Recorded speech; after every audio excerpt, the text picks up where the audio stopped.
Reciban un cordial saludo de quien les habla, Iván Álvarez, estudiante de la Maestría en Educación con mención en Pedagogías Sociocríticas, quien les ha preparado este video para que podamos conocer un poco más sobre los precursores de la pedagogía crítica, esto como respuesta a la tarea desarrollada en el módulo de Teorías y Fundamentos de las Pedagogías Críticas. Entonces, en este video les voy a hablar de 5 autores.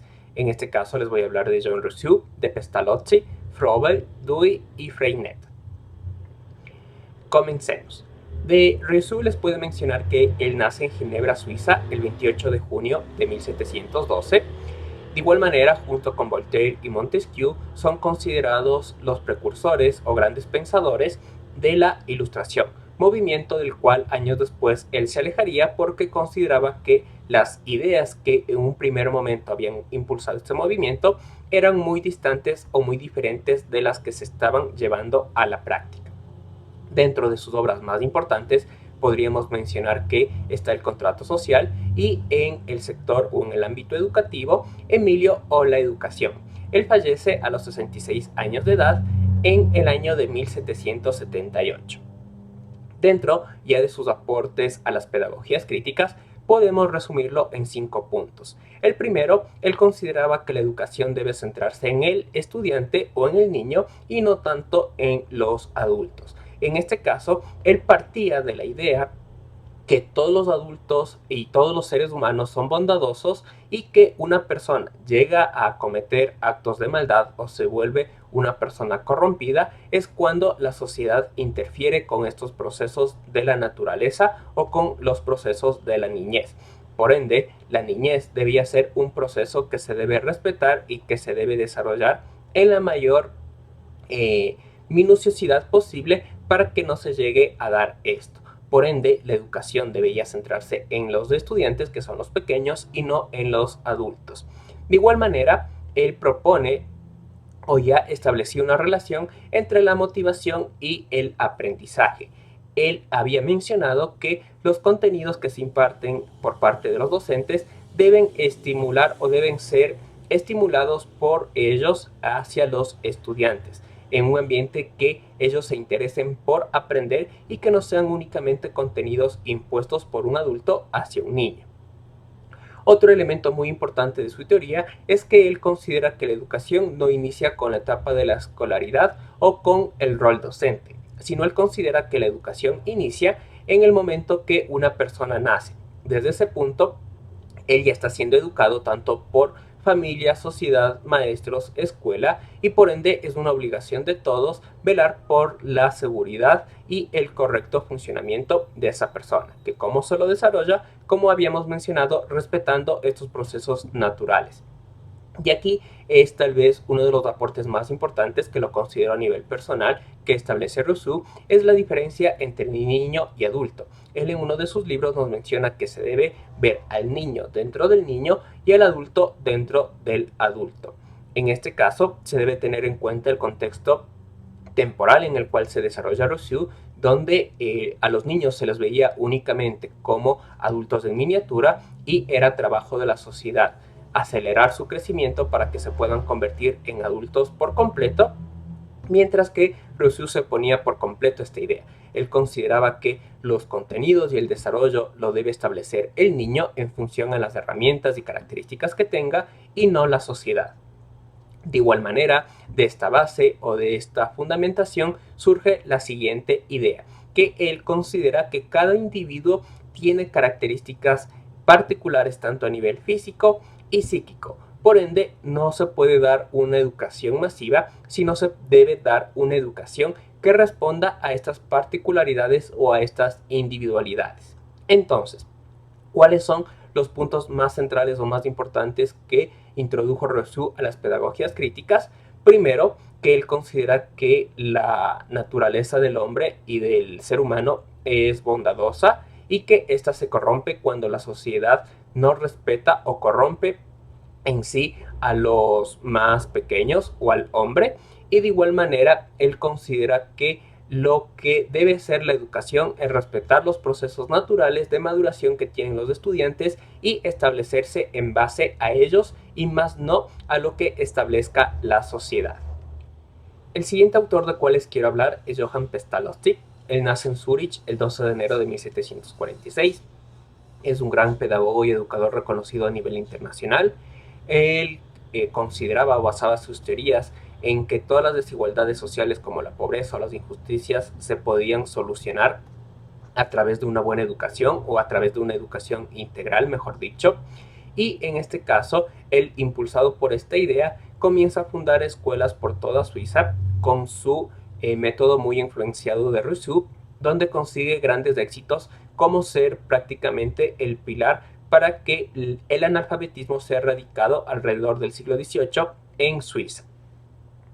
Dentro de sus aportes, los cuales podemos mencionar como más importantes, sería decir que él ya establecía las bases de lo que era una educación popular, teniendo en cuenta las relaciones horizontales que debe haber entre los múltiples actores y de igual manera involucrando a todos los actores en el proceso educativo.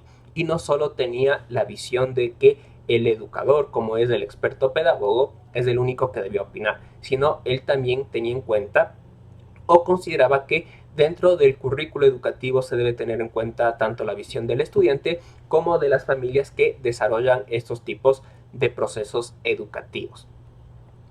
Él estableció dos bases o dos pilares muy fundamentales. Estos los podremos mencionar como el primero, naturalidad, en el cual consideraba que la educación debe dar la libertad suficiente a los estudiantes como para que piensen y actúen de tal manera que lo harían en la vida real, para que el docente se pueda ir convirtiendo en un guía y no en una autoridad que vaya corrigiendo o vaya modificando las conductas, las ideas que él considere que no contribuyen a una sociedad democrática. De igual manera, él establece la educación elemental, que el centro de esta no debería ser el aprendizaje ni la memorización de contenidos, sino que debería ser el desarrollo de la inteligencia, de las emociones y el comprender que se vive en un contexto de sociedad. Para él lo importante no era el contenido, sino el desarrollo de habilidades que le permita al estudiante irse desenvolviendo en la sociedad de una manera justa y adecuada. Para él, de igual manera, como había mencionado anteriormente, esta idea le impulsó a crear muchas escuelas alrededor de toda Suiza donde se impartía la educación con este proceso pedagógico. En un primer momento sus escuelas fracasan, él toma en cuenta todos los errores cometidos, reestructura su plan pedagógico y llega al éxito que habíamos visto, donde casi prácticamente gracias a él se erradica el analfabetismo en todo el país. Y la frase con la cual podremos comprender toda la teoría que planteó Pestalozzi es la siguiente: el aprendizaje parte de la cabeza, manos y corazón. La cabeza es la parte racional donde está presente nuestra individualidad, donde comprendemos del mundo que nos rodea y se establecen las ideas de lo que queremos hacer y de lo que queremos ser. En el corazón se establece los sentimientos, las emociones y las interacciones que tenemos con las otras personas que habitan este planeta, y este proceso, que es casi como una lucha donde estamos peleando por lo único que queremos hacer y lo que la sociedad espera de nosotros, es lo que permite que se establezca las manos, las decisiones que vamos tomando día a día, que nos van construyendo como personas, mediando entre lo único que queremos ser y lo que la sociedad espera de nosotros. Friedrich Froebel nace el 21 de abril de 1782. Fue un educador considerado uno de los más innovadores dentro del siglo XIX. Él, antes de descubrir su vocación como educador y pedagogo, se desarrolló en múltiples trabajos y fue un gran compañero de trabajo y de estudio de Pestalozzi entre 1806 y 1810. Dentro de sus aportes a las pedagogías críticas, podemos mencionar que él consideraba que la educación que deben tener los niños debe ser una educación bastante similar al proceso que ellos viven dentro de la familia, por lo cual él comienza a crear institutos específicamente diseñados para ellos, donde los niños puedan aprender de la manera que lo hacen en sus casas, a través del juego, y comienza a establecer los kindergarten. Él consideraba que todo proceso educativo debe tener momentos de libertad, trabajo, disciplina, pero sobre todo juego, porque el juego es el proceso mediático que les permite a los niños comprender lo que pasa en la realidad y así llegar a un aprendizaje. De igual manera, él consideraba que los maestros deben crear materiales didácticos para sus estudiantes porque esto permite que el docente se adapte a las características que tiene el estudiante, que como habíamos visto con autores anteriores, ellos proponían o partían de la idea que cada persona es individual, cada uno tiene sus características particulares, muy en oposición a lo que se vivía en ese momento en las escuelas a nivel general. Y Froebel, no contrario a esta idea, él plantea lo mismo, que es el educador quien se debe adaptar a las condiciones del estudiante y no al revés, que es lo que pasaba en las escuelas, por así decirlo, comúnmente conocidas, donde los estudiantes se tienen que adaptar a un proceso que es muy descontextualizado, que no entienden o que no tienen importancia o interés en hacer. Froebel consideraba que era el maestro quien debía adoptar un papel de guía, un papel de mediador entre el estudiante y el juego para que él pueda desarrollar estos aprendizajes. De igual manera, él daba una gran énfasis a la libertad de expresión de los estudiantes porque esto consideraba que él les permitía desarrollar una sociedad más justa y mediar las interacciones que se da, porque él considera que los seres humanos se van construyendo a través de las distintas interacciones sociales y la manipulación que tienen con distintos elementos. Como cuarto autor tenemos a John Dewey. Él nace en Burlington el 20 de octubre de 1859.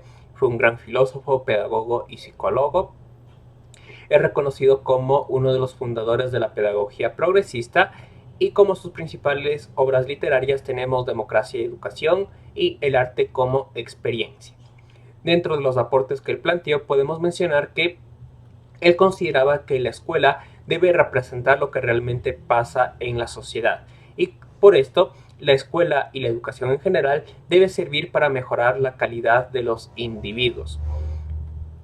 La escuela debe garantizar o debe mantener la esencia de lo que es vivir en comunidad. Por ende, el estudiante debe ser un gran actor partícipe de su educación y no simplemente un ente callado sin absolutamente nada que opinar, como planteaba la pedagogía tradicional en ese momento. Él consideraba que si la comunidad en la que se vive se va estableciendo mediante acuerdos, mediante compromisos, mediante la interacción social que van teniendo los individuos, la escuela debe mantener estos mismos principios.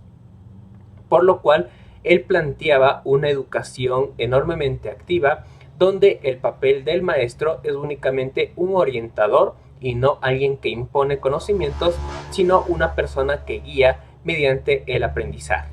De igual manera, él estableció estos métodos de cómo ir llegando a estos procesos educativos. Por último, el autor que nos toca revisar en este quinto paso es Celestin Freinet. Él nace el 15 de octubre de 1896 en Gars. Se le atribuye la gestación del llamado materialismo escolar.